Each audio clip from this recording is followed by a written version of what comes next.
Audience number 1, 2.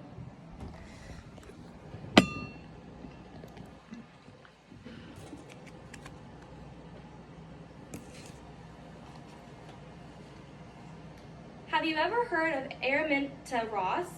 If you haven't heard of Araminta Ross, maybe you have heard of Harriet Tubman, who she was later known as. Today we're going to be focusing on 3 areas of Harriet Tubman's life: her childhood, her young adult life, and her later life. First, we will look at her childhood. Harriet Tubman was born into slavery in between 1820 and 1825 in Maryland to Ben and Harriet Ritt Ross. And I got this information from harriet-tubman.org. She was the 5th of 9 children. One of Harriet's first memories was seeing 2 of her sisters being taken away on a chain gang. Here's a picture of an example of what a chain gang might have looked like. And I got this information from capemaymag.com. There are a few events that happened to Harriet that had an impact on her childhood. One of these stories that stood out was around the age of 8, Harriet's mistress caught her eating out of a bowl of sugar. Knowing that she would be beaten, Harriet ran away for about 5 days. After returning, she was whipped so badly she had scars for the rest of her life. Another story that stood out to me was when Harriet was a young girl, her overseer instructed her to stop a runaway slave, which she refused. Her and the runaway slave ended up running into a store in which the storekeeper tried to throw an iron weight at the runaway slave, in which he hit Harriet in the forehead instead. This caused a severe injury. This severe injury caused her to suffer from seizures and severe headaches for the rest of her life. She also had strange visions that she depicted as premonitions from God. And I got this from harriet-tubman.org. The next thing I would like to talk about is her early adult life. In 1844, Harriet married John Tubman and changed her name to Harriet Tubman in honor of her mother. John was a free man, but because of Harriet's slave status, any of the children that they had would be enslaved as well, which Harriet did not want. Harriet started to thinking about running away.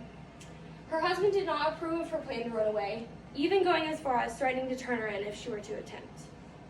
I got this information from biography.com.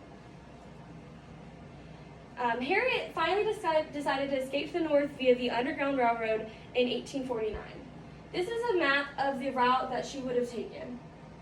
I got this information from harriet-tubman.biography.com. Harriet became one of those famous conductors of the Underground Railroad. Over 11 years, she made 13 trips to the South to help slaves escape to freedom. She came back to free passengers such as her parents and some of her siblings. She never lost any passengers. Harriet was one of the most wanted fugitive slaves, with a reward of over $40,000. And I got this information from capemaymag.com. Later on, during the Civil War, Harriet decided to join the Union Army in South Carolina. She worked as a nurse, scout, and spy. She guided the Combahee River Raid, which freed more than 700 slaves. And I got this information from the National Geographic. In her later life, Harriet decided to settle down in Auburn, New York. She remarried a man named Nelson Davis, a Civil War veteran, in 1869. They adopted a young girl named Gertie. And I got this information from biography.com. Harriet became a big part of the women's suffrage movement. She gave speeches supporting women's right to vote, and she even worked alongside activists such as Susan B. Anthony.